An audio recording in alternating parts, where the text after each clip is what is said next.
Hello friends, Debolina Rajdeep রান্নাঘরে তোমাদের সবাইকে স্বাগত জানাই। আজকে আমি তোমাদের সাথে যে রান্নাটা শেয়ার করতে চলেছি সেটার নাম শুনলে তোমরা তো প্রায় অবাকই হয়ে যাবে।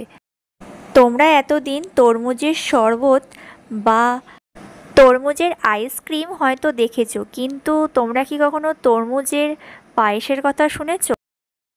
নিশ্চয়ই কেউ কখনো শোনোনি। যদি না শুনে থাকো তাহলে অবশ্যই আজকের রেসিপিটা দেখে নাও। তাহলে চলো রেসিপিটা শুরু করা যাক। আজকের রেসিপির সবথেকে মূল উপাদান হচ্ছে তরমুজ, আর আমি এখানে একটা বড় দেখতে লাল টুসটুসে তরমুজ নিয়ে নিয়েছি। এবারে তরমুজটাকে ছোট ছোট টুকরো করে করে কেটে নিয়েছি। আমি এখানে কাটাটা আর দেখালাম না, তোমরা সকলেই নিশ্চয়ই জানো। ও তরমুজের সবুজ অংশটাকে বাদ দিয়ে দিয়েছি। এবারে দেখে নেওয়া যাক এটা বানাতে কি কি লাগে। প্রথমেই নিয়ে নিয়েছি চিনি, বেশ অনেকটাই চিনি নিয়েছি আমি এখানে। এবারে নিয়েছি চাল, কাজু কিশমিশ, এলাচ, 3টে এলাচ নিয়েছি, চাল নিয়েছি আতপ চাল ও 1 বাটি দুধ, আর এখানে হলুদ বাটিটার মধ্যে রয়েছে গুঁড়ো দুধ। এবারে এই আতপ চালগুলোকে মিক্সিতে গুঁড়ো করে নেব। এখানে আমি যতটা চাল নিয়েছি তার পুরোটাই পেস্ট করেছি, কিন্তু এর পুরোটাই লাগবে না, মানে যতটা হয়েছে তার পুরোটাই লাগবে না। এখান থেকে আমি 6 চামচির মতো দেব, 5 থেকে 6 চামচি। এই দেখো আমার চালটা গুঁড়ো করা হয়ে গেছে পুরো মিহি করে। এবারে আমি ওই মিক্সিং জারের মধ্যেই কেটে রাখা তরমুজের টুকরোগুলোকে এক এক করে দিয়ে দিচ্ছি পেস্ট করবার জন্য। দেখো না, হচ্ছে না, আমি ঠেসে ঠেসে দিয়েছি, শেষ পর্যন্ত গিয়ে সব ছিটকে বেরিয়ে গেছে খানিকটা। এই দেখো শেষ পর্যন্ত এইটুখানি হয়েছে। যাই হোক, কী বা করা যাবে, আমিও বুঝতে পারিনি যে এমনটা হবে।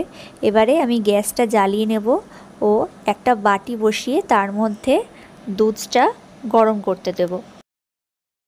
দুধটা হালকা গরম হয়ে গেলে পরে সেই চালের গুঁড়োগুলোকে আমি 5 থেকে 6 চামচি সেই দুধের মধ্যে মিশিয়ে দিচ্ছি। 5 থেকে 6 চামচি আমি দিয়েছি, তার বেশি নয়, যেটা আমি আগেই বললাম। চালের গুঁড়োগুলো দুধের মধ্যে দেওয়ার পরে চামচ দিয়ে খুব ভালো করে নাড়তে হবে, যাতে একটুকু ডেলা না থেকে যায়।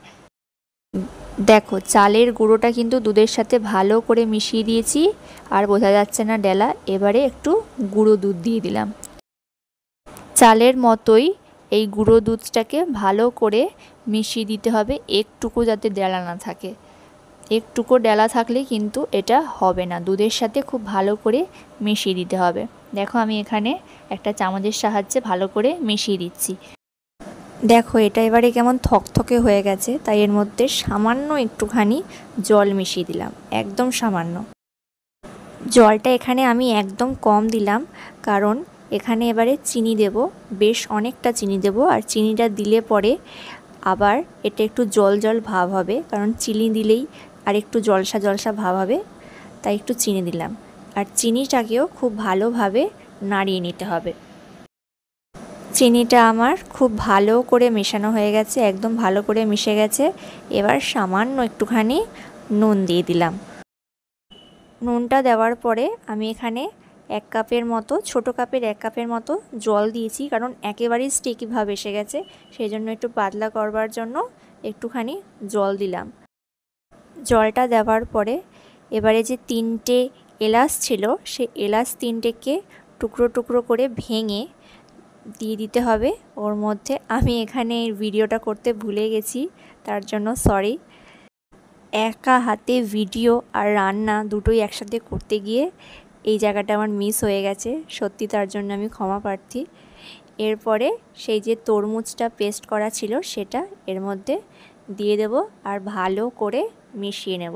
দেখো আস্তে আস্তে পুরো লাল হয়ে যাবে জিনিসটা। আমি এখানে একটা হাতার সাহায্যে দেখো গোল গোল করে খুব ভালো করে মিশিয়ে নিচ্ছি তরমুজটাকে এই পায়েসটার সাথে। আস্তে আস্তে দেখো এটা কীরকম লাল হয়ে যাচ্ছে। এবারে দেখো পুরো ভালো করে আমি এটা মিশিয়ে দিয়েছি। এখন আমি এখানে গার্নিশিংয়ের জন্যে কাজু ও কিশমিশ ওপর থেকে ছড়িয়ে দিচ্ছি। তাহলে দেখো আজকের আমাদের রেসিপি তরমুজের পায়েস একেবারে রেডি।